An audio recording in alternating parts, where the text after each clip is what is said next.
నమస్కారం. సామాన్యుడి TV news కి స్వాగతం.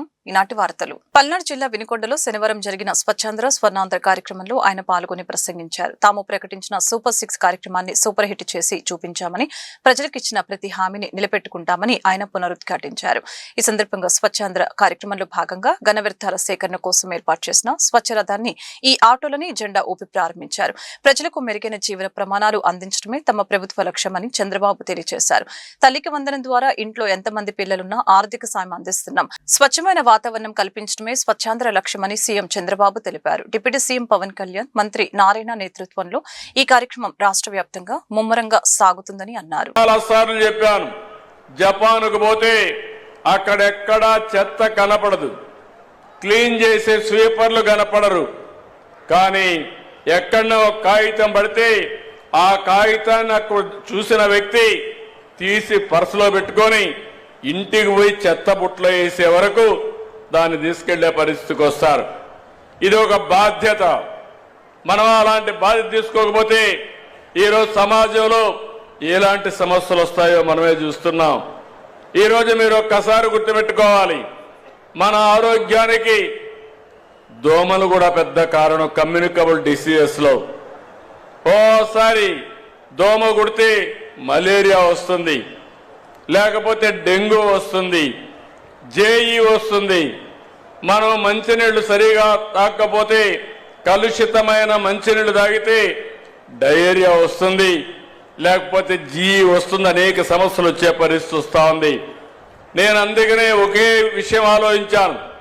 మీరు ఇప్పటికే మార్పు చూసుంటారు.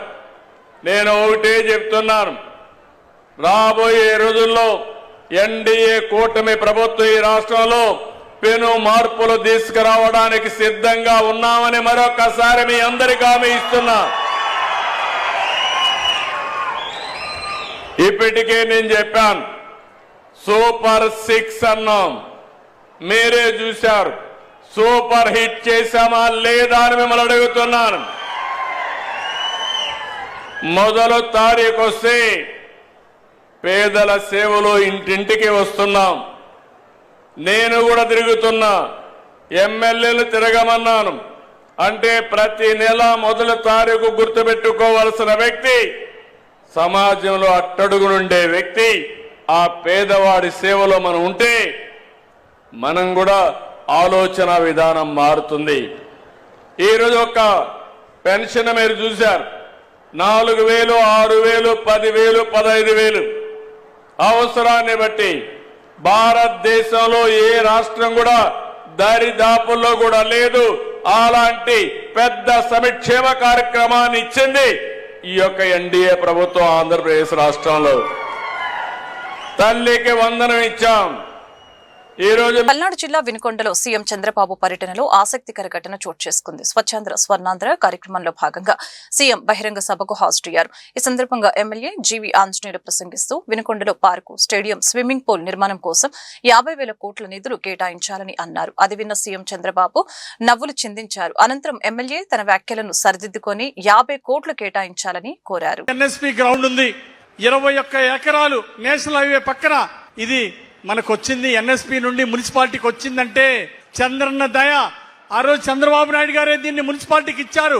500 కోట్ల రూపాయలు విలువైనటువంటి ఈ స్థలం, మున్సిపాలిటీ డబ్బులతో కొనలేనటువంటి ఈ స్థలం, ఇది మున్సిపాలిటీకి ఇచ్చినటువంటి చంద్రబాబు నాయుడు గారికి, ముఖ్యమంత్రి గారికి పాదాభివందనాలు తెలియజేస్తా ఉన్నా.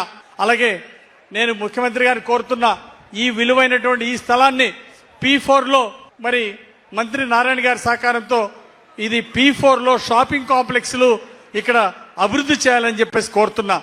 అలాగే వినుకొండ పట్టణ ప్రజలకి ఒక పార్క్ లేదు, ఒక స్టేడియం లేదు. దానికోసం ఇక్కడ గుర్రం జాషువా గారి డిజిటల్ లైబ్రరీ కట్టాలనేటువంటి ఆసక్తి ఉంది. అందువలన నేను కోరుతున్న ముఖ్యమంత్రి గారిని ఇక్కడ ఒక షాదీఖానా నిర్మాణం, అలాగే ఒక ఎస్సీ భవనం, ఒక బీసీ భవనం నిర్మాణానికి అవకాశం ఉంది. దానివల్ల ముఖ్యమంత్రి చంద్రబాబు గారిని కోరుతున్నా, పార్కు లేని వినుకొండకి, స్టేడియం లేని వినుకొండకి ఒక స్విమ్మింగ్ పూల్, స్టేడియం, పార్కు ఇవన్నీ కూడా ఇది అభివృద్ధి చేసుకోవడానికి ఒక 50,000 కోట్ల రూపాయల నిధులు శాంక్షన్ చేయాల్సిందిగా విన్నవించుకుంటా ఉన్నా. అలాగే P4 లో P4లో ఈ రోడ్ ఫేసింగ్ అంతా కూడా షాపింగ్ కాంప్లెక్స్ నిర్మాణానికి P4లో అవకాశం ఇమ్మని చెప్పేసి చంద్రబాబు గారిని కోరుతున్నా. అలాగే శివశక్తి ఫౌండేషన్ ద్వారా లీలావతి నేను 50 కోట్ల రూపాయలు నిధులు అడుగుతున్నాం. అలాగే P4లో శాంక్షన్ చేయమని కోరుతున్నాం. అలాగే శివశక్తి ఫౌండేషన్ ద్వారా P4 బాధ్యతలు తీసుకున్నాం. 100 కుటుంబాలని దత్తత తీసుకోవడం జరిగింది. తిరుమల శ్రీవారిని కేంద్ర మంత్రి రామ్మోహన్ నాయుడు దర్శించుకున్నారు. అనంతరం ఇంటిగ్రేటెడ్ కమాండ్ కేంద్రాన్ని పరిశీలించారు. ఈ సందర్భంగా మాట్లాడుతూ మేము కూడా మా శాఖలో ఇలాంటి కేంద్రం ప్రారంభించాలని ప్రయత్నిస్తున్నాం. ఇలాంటి ఇంటిగ్రేటెడ్ కమాండ్ కేంద్రాన్ని స్థాపించాలంటే కొన్నేళ్లు పడుతుంది. వైకుంఠం క్యూ కాంప్లెక్స్ లో వినియోగం కోసం పనిచేసిన బృందంతో మేము కూడా చర్చిస్తాం. దేశంలో విమానయాన శాఖ అత్యంత వేగంగా అభివృద్ధి చెందుతోంది. ప్యాసింజర్ల సమాచారం ఆపరేషన్లను కమాండ్ కేంద్రం నుంచి నడిపిస్తే మంచి సౌకర్యాలు ఇవ్వచ్చు. టీటీడీ కమాండ్ కేంద్రం మాకు ఆదర్శమని రామ్మోహన్ నాయుడు అన్నారు. ఇంటిగ్రేటెడ్ కమాండ్ కంట్రోల్ సెంటర్ ఏదైతే కొత్తగా ఇక్కడ ఎస్టాబ్లిష్ చేశారో దాన్ని కూడా మేము పర్యవేక్షించడం జరిగింది. మేము కూడా మినిస్ట్రీ ఆఫ్ సివిల్ ఏవియేషన్లో ఒక కమాండ్ సెంటర్ ఏర్పాటు చేయాలని ఎంతో కాలం నుంచి మేము కూడా ఒక ప్రయత్నం చేస్తున్నాం. మాకు కూడా ఈరోజు చాలా ఉపయోగపడే విధంగా బ్రహ్మాండంగా ఈరోజు ఇక్కడ కమాండ్ కంట్రోల్ సెంటర్ చేశారు. దానికి టీటీడీ వారికి హృదయపూర్వకమైనటువంటి అభినందనలు తెలియజేస్తున్నాం. అలాంటి కమాండ్ కంట్రోల్ సెంటర్ ఏర్పాటు చేయాలనంటే కొన్ని సంవత్సరాలు పడుతుంది. కానీ భక్తులు కలిసి ఎన్ఆర్ఐస్ కొంతమంది అందరూ కలిసి ఇక్కడ ఉన్నటువంటి పరిస్థితులు గమనించి ఈరోజు ఉండే టెక్నాలజీని ముఖ్యంగా ఏఐని వాడుకొని భక్తులందరికీ కూడా తక్కువ సమయంలో మంచి ఫెసిలిటీస్తో స్వామివారి దర్శనం చేసుకునే విధంగా ఇబ్బంది లేకుండా చేసుకునే విధంగా ఈ యొక్క కమాండ్ కంట్రోల్ సెంటర్ ఏర్పాటు చేయడం అనేది చాలా గొప్ప ఎడిషన్ మన తిరుమల తిరుపతి దేవస్థానంకి. మేము కూడా ప్రత్యేకంగా ఈ యొక్క మోడల్ స్టడీ చేస్తాం. ఏ టీమ్స్ అయితే దీని మీద వర్క్ చేసాయో వాళ్ళతో కూడా ఇంటరాక్ట్ అయ్యి దేశంలో మీరు చూస్తున్నారు ఎయిర్పోర్ట్స్ కానీ ఏవియేషన్ తాలూకా సెక్టర్ ఏ రకంగా గ్రో అయిందని. 2014 నుంచి ఈ రోజు వరకు చూసుకుంటే 74 నుంచి సుమారు 165 ఎయిర్పోర్ట్లు ఈరోజు దేశంలో ఉన్నాయి. ఆపరేషన్స్ కానీ ప్యాసింజర్స్ కానీ లేకపోతే ఎయిర్పోర్ట్ తాలూకా కార్యకలాపాలు కానీ ఇవన్నీ కూడా ఒక కమాండ్ కంట్రోల్ సెంటర్ నుంచి మనం కూడా ఆపరేట్ చేయగలిగితే ఇంకా మంచి ఫెసిలిటీస్ మన ప్యాసింజర్స్ కూడా ఇచ్చే అవకాశం మాకు కూడా ఉంటుంది. ఈరోజు ఒక గొప్ప కాలికి చెప్పులు బూట్లు వేసుకుని శ్రీవారి చిత్రపటంతో ర్యాలీ చేసిన వారు వెంటనే క్షమాపణ చెప్పాలని టీటీడీ బోర్డు సభ్యులు భానుప్రకాష్ రెడ్డి డిమాండ్ చేశారు. ఏపీ శాసన మండలిలో శుక్రవారం జరిగిన పరిణామాలపై ఆయన స్పందించారు. వైకాపా సభ్యుల తీరును తప్పుపట్టారు. వారికి లీగల్ నోటీసులు పంపిస్తామని అన్నారు. జగన్మోహన్ రెడ్డి బహిరంగంగా క్షమాపణ చెప్పాలని భానుప్రకాష్ డిమాండ్ చేశారు. హిందువులకి ఆరాధ్య దైవమైనటువంటి వెంకటేశ్వర స్వామి పట్ల శాసన మండలిలో వైసీపీ నాయకులు వివరించిన తీరుని తీవ్రంగా ఖండిస్తున్నా. దైవ ద్రోహంగా నేను భావిస్తున్నా. భగవంతుడి పట్ల అపచారంగా నేను భావిస్తున్నా. పురాణాల మీద అవగాహన లేని జగన్మోహన్ రెడ్డి కళ్ళల్లో ఆనందం చూడడం కోసం, జగన్మోహన్ రెడ్డిని సంతృప్తి పరచడం కోసం కోట్లాది మంది హిందువుల మనోభావాలతో నిన్న శాసన మండలిలో వారు వివరించిన తీరు, కాళ్లకు చెప్పులతో స్వామివారి చిత్రపటాన్ని రోడ్లు మీద నడుచుకుంటూ వెళ్లి శాసన మండలిలో ప్రదర్శించడం ఎంతవరకు సమంజసం అని చెప్పి నేను వైసీపీ నాయకుల్ని ప్రశ్నిస్తున్నా. మీరు వెంకటేశ్వర స్వామి భక్తుల, యేసు భక్తుల నీకు సమానం చెప్పాల్సిన బాధ్యత మీ మీద ఉంది. వెంకటేశ్వర స్వామి భక్తులైతే ఈ విధంగా వ్యవహరించేవారు కాదు. స్వామివారి లడ్డుని కల్తీ చేశారు. 2019 నుంచి 24 వరకు హిందూ దేవాలయాలపై దాడులు చేశారు. ఒక అజెండాతో పనిచేస్తున్నారు. టార్గెట్ టీటీడీతో వైసీపీ నాయకులు పనిచేస్తున్నారు. ఇది మంచిది కాదు. లీగల్ ఎక్స్పర్ట్స్ తో మాట్లాడడం జరిగింది. నిన్న వెంకటేశ్వర స్వామి చిత్రపటాన్ని చొప్పులేసుకొని రోడ్ల మీద బహిరంగంగా వారు తీసుకోబోవడాన్ని క్షమించరాని నేరం. వాళ్ళందరికీ లీగల్ నోటీసులు పంపించబోతున్నాం. వెంటనే జగన్మోహన్ రెడ్డి బహిరంగ క్షమాపణ చెప్పాలని చెప్పి నేను డిమాండ్ చేస్తున్నా. ఇదంతా తాడేపల్లి ప్యాలెస్ ని డైరెక్షన్స్ తో జరిగింది. అలిపిరి దగ్గరకు వచ్చి ముక్కుని నేలకి రాసి క్షమాపణ చెప్పాలి. చెప్పిన మీకు పాప పరిహారం ఉండదు మిత్రులారా. అబద్దాలకి కేర్ ఆఫ్ అడ్రస్ వైసీపీ. దాంట్లో మొదటిలో ఉన్నటువంటి వ్యక్తి భూమన కరుణాకర్ రెడ్డి గారు. పాత చొప్పు ఇయ్యండి ఆ నల్లరాయని కొడతాను, పాత చొప్పు ఇయ్యండి వెంకటేశ్వర స్వామిని కొడతానని చెప్పిన వ్యక్తి కరుణాకర్ రెడ్డి. ఆయన మాట్లాడితే దెయ్యాలు వేదాలు వల్లించినట్టు ఉంది అంతే తప్ప కరుణాకర్ రెడ్డి గారు మాట్లాడే మాటల్లో వాస్తవాలు లేదు.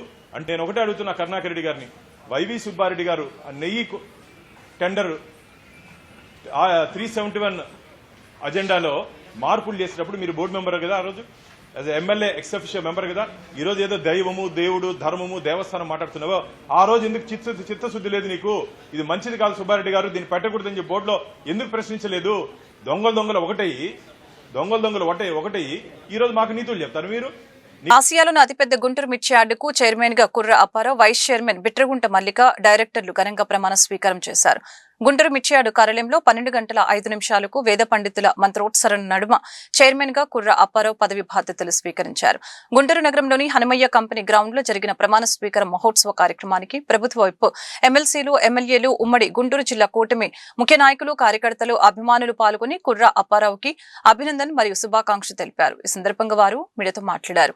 రైతు సోదరుల సమస్యల్ని పరిష్కరించి వారికి మేలు చేయాలని ఆకాంక్షించారు. ధరని నిలకడ ఉండే విధంగా చేసి రైతులకు అండగా నిలవాలని ఈ సందర్భంగా కోరారు.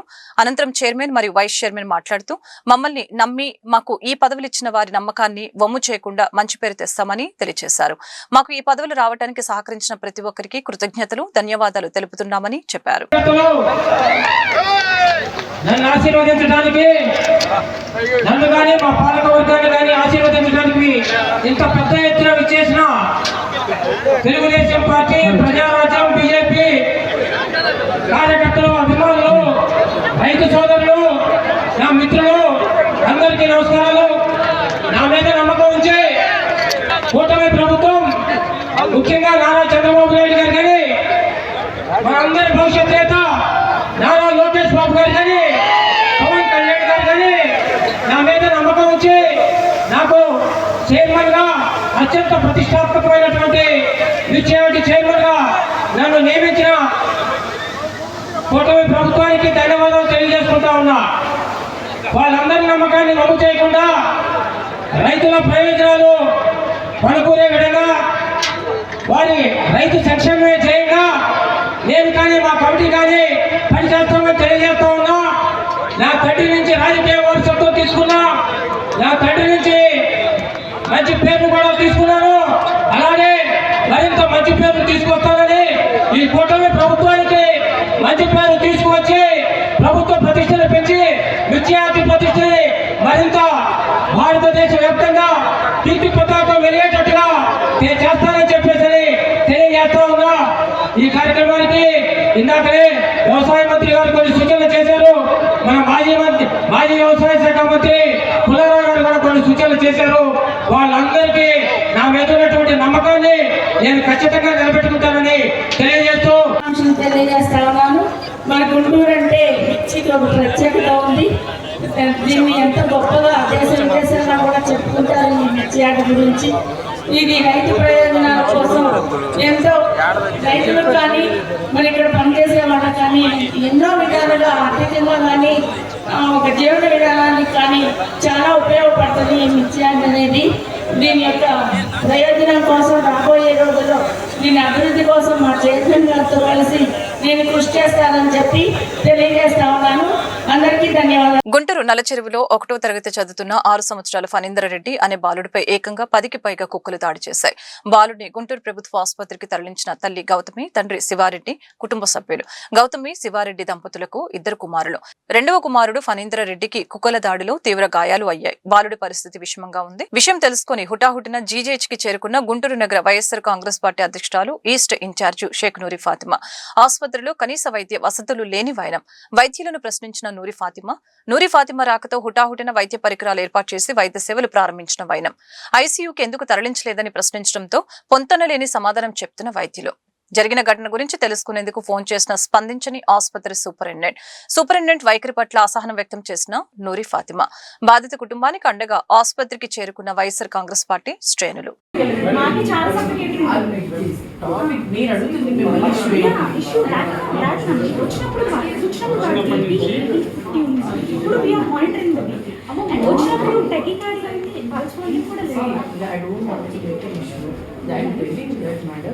మీరు ఇప్పుడు మాన్యువల్ మానిటరింగ్ చేస్తున్నారు. ఐసీయూకి ఇప్పుడు తీసుకెళ్ళి ఎమర్జెన్సీ ఇప్పుడు ఏముంది, ఇప్పుడు తన కండిషన్ ఎలా ఉంది? How can you tell that? ఇప్పుడు మీరు బీపీ అంటారు, ఏడలో బీపీ ఎలా ఏముంది? ఎక్కడ చూపించండి నాకు ఒకసారి. మానిటర్స్ అన్ని ఇక్కడే ఉన్నాయి మేడం.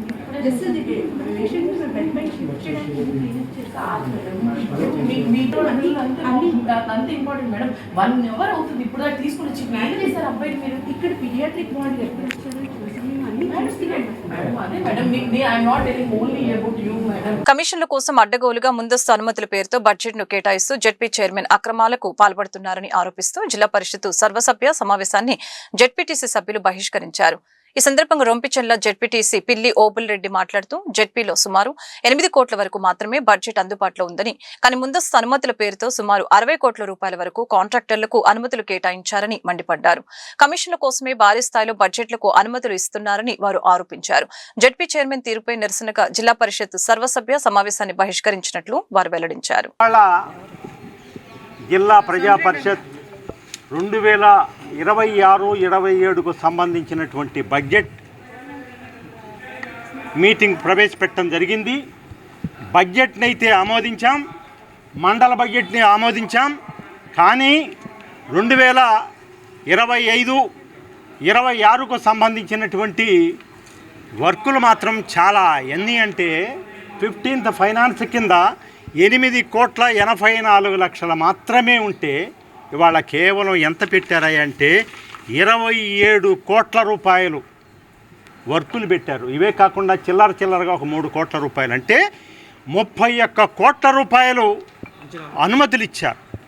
2025-26కు సంబంధించినటువంటి బడ్జెట్లో ఇవాళ డబ్బులు ఉన్నట్లుగా చూపించి 31 కోట్ల రూపాయలు అనుమతులు ఇచ్చేశారు. ఇవి ఎప్పుడు రావాలా? నెక్స్ట్ ఇయర్కి రావాలా? నెక్స్ట్ ఇయర్కి రావాలంటే నెక్స్ట్ ఇయర్కి కూడా మంచినీటికి సంబంధించినటువంటి టైడ్ గ్రాంట్ల నుంచి ఇవ్వటం సాధ్యమైద్దా అని నేను అడిగేవాడిని. సాధ్యం కాదు అనేది వారికి తెలుసు.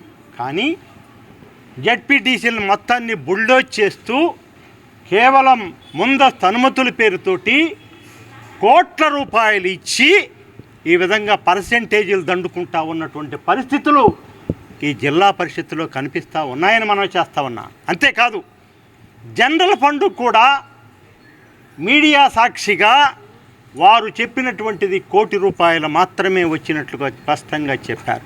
కానీ అవి 14,17,00,000 రూపాయలు ముందస్తు అనుమతులు ఇచ్చారు. అంటే దాంట్లో దగ్గర 13 కోట్ల రూపాయల చిల్లర అనుమతులు ముందస్తు అనుమతులు ఇచ్చేసి ఇవేమైతాయి?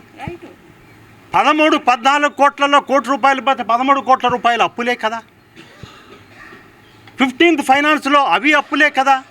ఈ రకంగా జిల్లా పరిషత్ని దాదాపుగా 60-70 కోట్ల రూపాయలు ఇప్పుడు లోటులో ఉన్నటువంటి పరిస్థితులు. నేను ఒకటే అడిగా లోపల, అమ్మా ఇవి ఎప్పుడో భవిష్యత్తులో వస్తాయని చెప్తా ఉన్నారు. తెలంగాణలో సీఎం గారు ఒక మాట చెప్పారు ఫీజు రియంబర్స్మెంట్ విషయంలో. అందరూ కూడా విద్యాలయాలు. జిల్లా కాంగ్రెస్ ఆఫీసుపై దాడి, రాళ్లు కోడిగుడ్లతో దాడి చేసిన BJP. PCC working president Mastan వెలిపై దాడికి యత్నించిన బీజేపీ. కాంగ్రెస్ ఆఫీస్ ఎదుట బీజేపీ నినాదాలు, ప్రతిగా బీజేపీకి వ్యతిరేకంగా కాంగ్రెస్ నినాదాలు. కాంగ్రెస్ ఆఫీస్ దగ్గర ఉద్రిక్త వాతావరణం.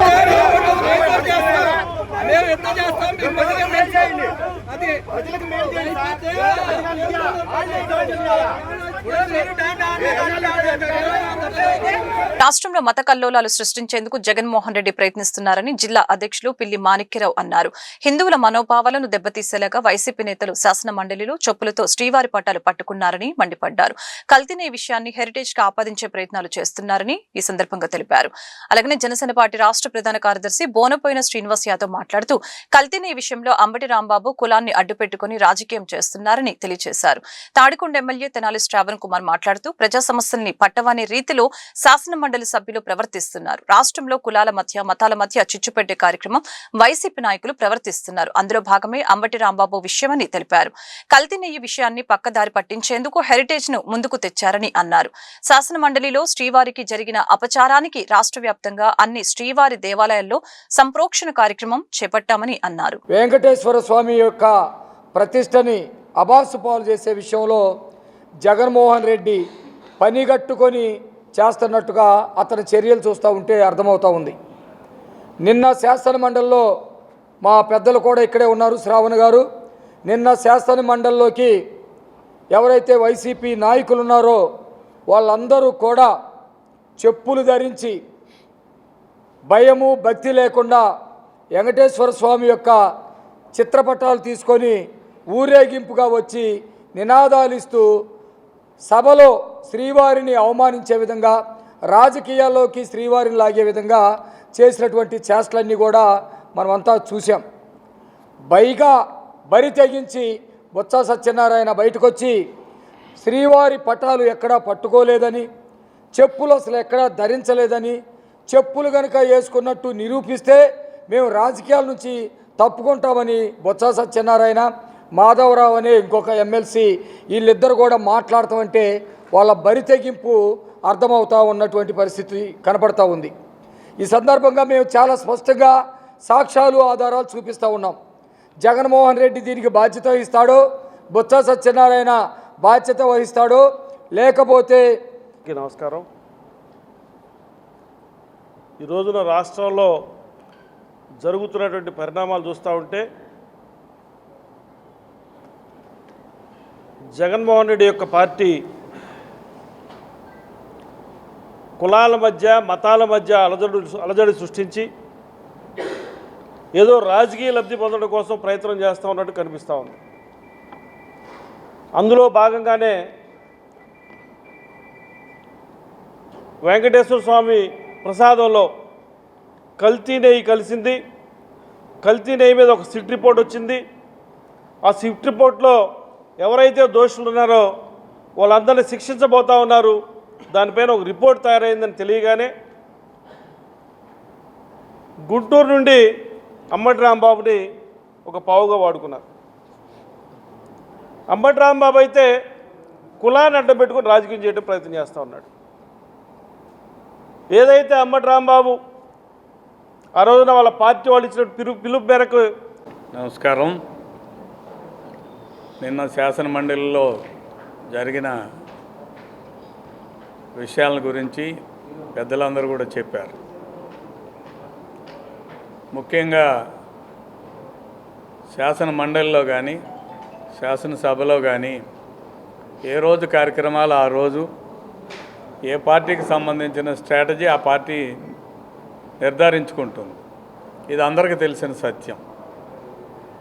రేపు ప్రభుత్వంలో ఉన్నవారైతే ఏం బిల్లులు పెట్టాలి, ఏం చర్చించాలి, ఏ రకమైన ప్రశ్నోత్తరాలకి సమాధానాలు సిద్ధపడాలి, ఇటువంటివన్నీ ఉంటాయి. అదేవిధంగా ప్రతిపక్షం అయితే దీనిలో ఏ ప్రభుత్వానికి వ్యతిరేకంగా ఉన్న అంశాలు, ప్రజలు ఎదుర్కొంటున్న అంశాలని చర్చించడానికి సమయం వాళ్ళకి ఎంత ఉంది, దాని మీద వాళ్ళు ఎలా పోరాటం చేయాలనే అంశాలని చర్చిస్తారు. అంటే ప్రతి పార్టీ ఆ పార్టీకి చెందిన స్ట్రాటజీని అడాప్ట్ చేసుకుంటుంది. రేపేం చేయాలనే అంశం ముందుగానే నిర్ణయించబడుతుంది. దీన్ని బట్టి మనం ఆలోచిస్తే నిన్న శాసన మండలిలో జరిగిన అంశాన్ని గురించి ఒకసారి ప్రస్తావిద్దాం. వీధి కుక్కల దాడిలో తీవ్రంగా గాయపడిన బాలుడిని తన కుటుంబాన్ని పరామర్శించిన గుంటూరు నగర సిపిఐ కార్యదర్శి ఆకిటి అరుణ్ కుమార్, జిల్లా సహాయ కార్యదర్శి మేడా హనుమంతరావు, నగర సహాయ కార్యదర్శి రావుల అంజుబాబు, నగర కమిటీ సభ్యులు నూతలపాటి చిన్న, మంగా శ్రీనివాసరావు, జంగాల చైతన్య, దేవానాయకు, కోట్ల మర్యాదాసు తదితరులు. నగరంలో వీధి కుక్కల దాడికి మరొక బాలుడు తీవ్రంగా గాయాలపాలయ్యాడు. నిన్న రాత్రి నల్లచెరువు ప్రాంతంలో వరేందర్ రెడ్డి అనేటువంటి ఒక 6 సంవత్సరాల పిల్లవాడిపై సుమారుగా 10 కుక్కలు 12 కుక్కలు ఒకటేసారి దాడి చేయడం వల్ల విపరీతంగా తీవ్రమైనటువంటి గాయాలపాలై ఈరోజు జీజీహెచ్లో చికిత్స పొందుతూ ఉన్నాడు. సిపిఐ గుంటూరు నగర నాయకత్వంగా వచ్చి వాళ్ళ తల్లిదండ్రులని కలవడం, పరామర్శించడం జరిగింది. వాళ్ళు ఒకటే చెప్తా ఉన్నారు, ఆ పేట మొత్తం కూడా విపరీతంగా కుక్కలు ఉండడం వల్ల ప్రతిరోజు ఈ విధంగా దాడి చేస్తూ ఉన్నాయని చెప్పి గుంటూరు నగరపాలక సంస్థ అధికారులు ఏమాత్రం కూడా పట్టించుకోకపోవడం వల్ల ఇదంతా జరిగిందని చెప్పేసి వాళ్ళు వాపోతూ ఉన్నారు. సుమారుగా 50 నుంచి 60 కుట్లు పడుతున్నాయి ఈరోజు ఆ పిల్లోడికి. మనం పెద్దవాళ్ళమే మనం ఆ విధంగా చిన్న దెబ్బ తగిలితేనే తట్టుకోలేని పరిస్థితుల్లో ఒక కుక్క 10 కుక్కలు దాడి చేయడము, ఒక 50-60 కుట్లు పడడము, అది ఎంతవరకు నగరపాలక సంస్థ అధికారులు కూడా ఆలోచన చేయాలి. సిపిఐగా బాధ్యతాయుతమైన ఒక రాజకీయ పార్టీగా మేము ఒకటే అడుగుతా ఉన్నాం, ఇటువంటి సంఘటనలు గుంటూరు నగరంలో ప్రతిరోజు కూడా జరుగుతూ ఉన్నాయి. ఇదే గుంటూరు నగరంలో 3 సంవత్సరాల ఒక పాపని కుక్క దాడిలో చనిపోవడం జరిగింది. ఆ రోజు హడావడి చేసినటువంటి అధికారులు మళ్ళీ ఈరోజు వచ్చి హడావడి చేస్తూ ఉన్నారు. ఈ సంఘటన జరిగి సుమారుగా 14 గంటలు 15 గంటలకు గడుస్తూ ఉన్నా కూడా ఇప్పటికి కూడా గుంటూరు నగరపాలక సంస్థ సంబంధించినటువంటి కమిషనర్ గారు, డిప్యూటీ కమిషనర్ గారు, అధికారులు ఎవరు కూడా రాకపోవడం అత్యంత దారుణం, అత్యంత హేయమైన చర్యగా మేము సిపిఐగా భావిస్తూ ఉన్నాం. ఈ గుంటూరు నగరంలో రోజు రోజుకు కూడా ఇలాంటి దాడులు విపరీతంగా జరుగుతూ ఉన్నాయి. కుక్కల దాడి వల్ల విపరీతంగా ప్రజలు ఆసుపత్రి పాలవుతూ ఉన్నారు. ఈ గుంటూరు నగరంలో ఎక్కడ చూసినా కూడా విపరీతంగా కుక్కలు ఉంటా ఉన్నాయి. భక్త ప్రహ్లాదులు ఆ రోజు చెప్పినట్టు ఇందు గలడు అందు లేడు సందేహం వలదు, ఎందెందు వెతికినా అందందు శ్రీహరి ఉన్నాడని చెప్పి ఆనాడు భక్త ప్రహ్లాదులు చెప్తే బజారున వీరవిహారం చేస్తూ ఉన్నాయి. గత కొన్ని సంవత్సరాల క్రితం అయితే మున్సిపల్ అధికారులు కుక్కలు ఎక్కడ కనపడ్డా కూడా తీసుకొని వెళ్ళి వాడిని జాగ్రత్త పరిచి ప్రజలని కాపాడేవాళ్ళు. కానీ ఈ మధ్యకాలంలో కుక్కల గురించి మున్సిపల్ అధికారులు గాలికి వదిలేశారు. కానీ ఇవాళ కుక్కల వల్ల ఇవాళ సమాజంలో ఉన్న పరిశుద్ధ రోగాలు ఎక్కువై జనాభా చనిపోతూ ఉంటే మరొక పక్క కుక్కలతోటి చాలా ఇబ్బంది పడుతూ ఉన్నారు. ఇవాళ జీజెచ్ హాస్పిటల్లో నల్లజరుకు సంబంధించిన బాలుడు సుమారు 6 సంవత్సరాలు ఉంటాయి, కానీ 50 కుట్లు ఉంటాయి. కానీ సూపరింటెండెంట్ గారి దగ్గరుండి ట్రీట్మెంట్ చేపిస్తున్నారు, సంతోషం. కానీ ఆ అబ్బాయి బతుకుతాడో లేదో తెలియని పరిస్థితులు ఉన్నాయి. అతను చనిపోతే దానికి మున్సిపల్ అధికారులు బాధ్యత వహిస్తారా, లేకపోతే ఈ ప్రభుత్వం బాధ్యత వహిస్తుందా? అందుకని గతంలో చాలా సందర్భాల్లో సిపిఐగా డిమాండ్ చేశాం, చెప్పాం, అప్పీల్ చేశాం. ఈ వార్తలు ఇంతటితో సమాప్తం. మరొక బులెటిన్ మళ్ళీ కలుద్దాం. నమస్కారం.